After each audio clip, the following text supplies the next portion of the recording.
I'm Uncle Mark. Welcome to the channel. I'm going to show you how to do step-by-step an oil change on your 2003 Impala or similar. I think this will cover 2000 to 2005.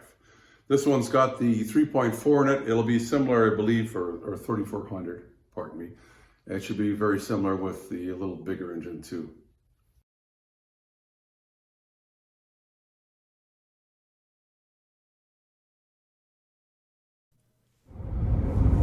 So I took it for a little drive, trying to get the temperature up. I'm not familiar with this car. This is about as high as I could get it, but I've got a water pump problem. I'll have a video on that later on. So got it as hot as I could. To jack her up.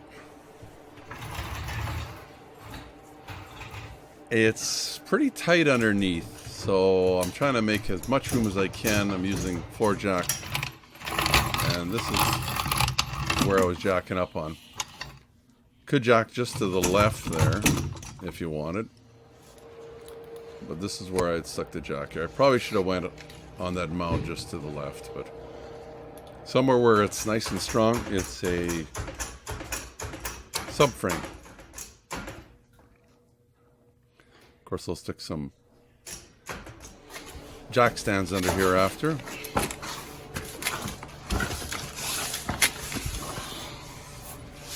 If we were going to do some, this is where the bolt is.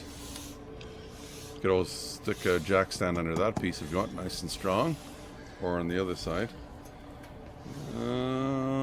Filter's way up there. We'll show you. There you go. So you got the starter on this side. See the filter on this side. It looks easy to see right now, but when I try and take the filter off later, I'm kind of doing it in the dark almost.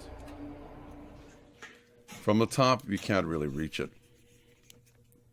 I'll show you where it is there. You can just see a little glimpse of the white. It's under this air conditioning stuff. There it is. So there's the filter. There's no way you're going to do that. So filter's behind there. And that's the starter there, just to give you a view from the top. So I'll go back underneath. So there's the filter there again. Just probably showed you that too much already. Let's go underneath. A 15mm bolt on the oil pan. The drain. Give it a couple whacks.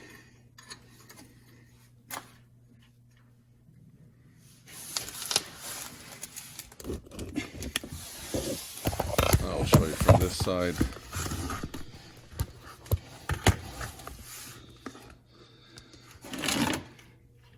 Looks different from this side. Boy, it's so quiet right now. Heaters have turned off.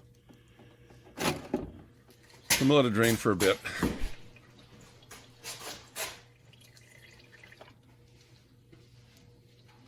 fact, if a person's not in a hurry and you don't have to worry about somebody, you know, like kids or cats or dogs or something falling or coming under here, I'm going to go for a coffee break. In fact, I think I actually had lunch and then I came back. So I put the drain plug back in before I forget. It's cold in here. See me breathing right there? I'm going to snug it up. Doesn't have to be super tight. Don't want to strip it. And then I'll get to the next part. 15mm wrench is what that was. That was actually one of those ratcheting ones. They're nice. I get the oil pan ready, move it over a little bit for getting the oil out of the filter and dropping the filter. And I've got one of these filter wrenches, I guess, if you want to call it that. So it's under here. I was trying to get it in there, and I'm trying to stick my hand up there just to see exactly where it is again. And it's loose. I was able to actually loosen it just with my hand. Should have been a little tighter than that. Usually they're over tightened. You can always check yours too and see maybe it's loose enough, but usually they're not. So you can see it dripping. Let it do its initial little bit of drip because it's on an angle, so it's going to drip something before you pull it out. And hopefully I don't spill it. Oh, it worked out pretty good. Didn't get much. Of course, the pan's right underneath. Now the new one, lube up the gasket a little bit. Oh, make sure that the gasket's on the old one, because sometimes if it's still stuck on the motor, and you put this one on with a gasket, it'll be double gasketed, if that's the word, and that's never good. Usually you end up, it'll blow the seal and you'll wreck your engine. I'm going to try and put a little bit of oil in there. Usually I fill them about halfway, and of course I need it to hit the big hole, make it more mess than anything. Then of course when you tip it on its side, it's going to want to drip out. It'll be muttering. I'll be honest, this wasn't easy to get back on. Usually if you can get the hole started there, just hold it on with a second hand, you can kind of spin it, but I have to fiddle around with it a little bit. You don't want to cross thread it. Usually they center themselves. Come on. I'm going to try a different angle here.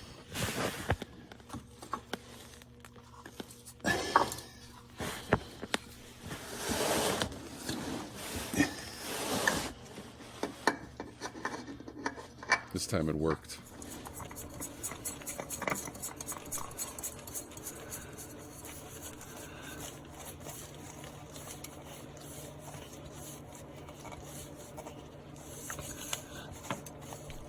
Just trying to snug it up. I'm making it fairly tight, but just because it's a hard spot to get at. I don't know if I can really over tighten it here or not. Okay, well.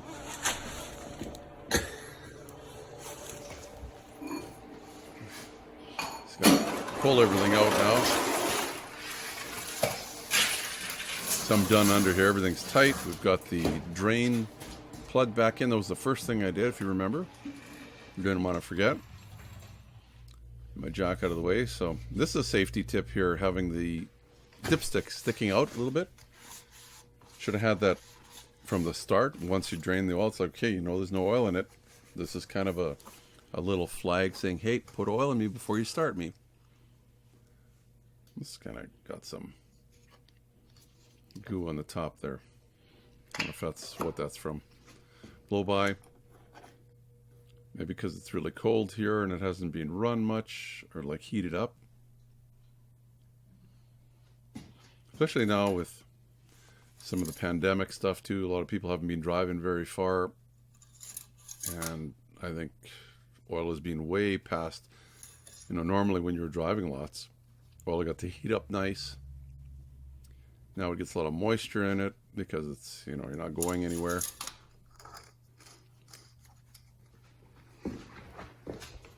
Oh.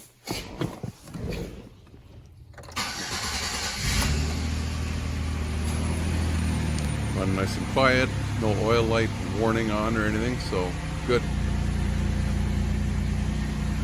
Just have that oil monitor on.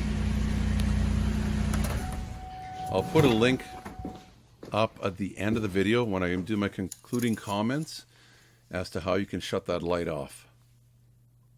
It doesn't take very long at all, but I do have a video on it, so still a little low.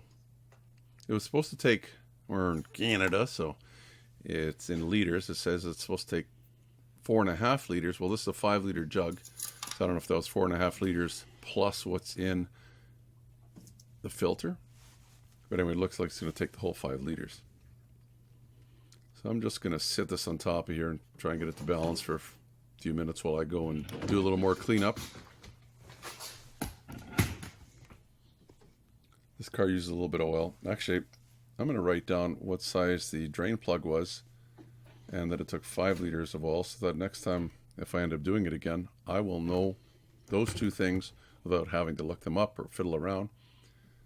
Yeah, I think we're good. Here's a little trick I usually do, because the pan is, you could wipe it. It's pretty messy still. So I usually hang it like this. Look at this, the stuff that's draining out after it's being drained.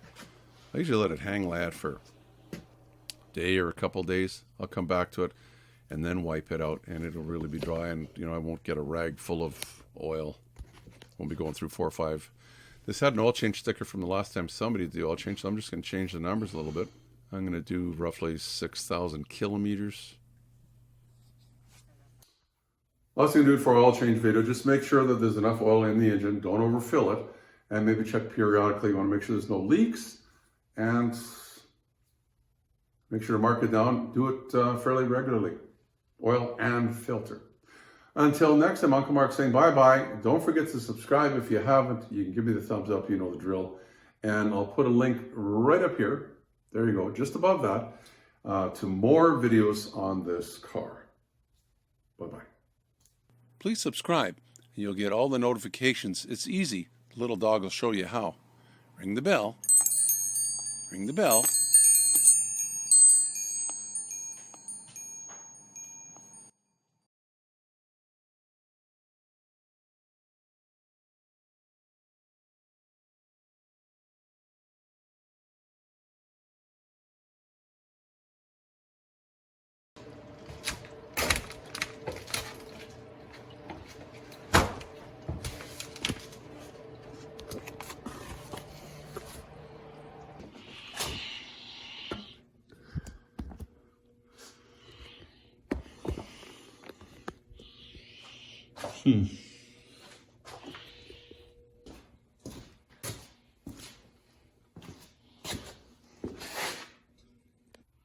So that's how you do an oil change. Just make sure you check for any kind of drips or leaks. And bye-bye.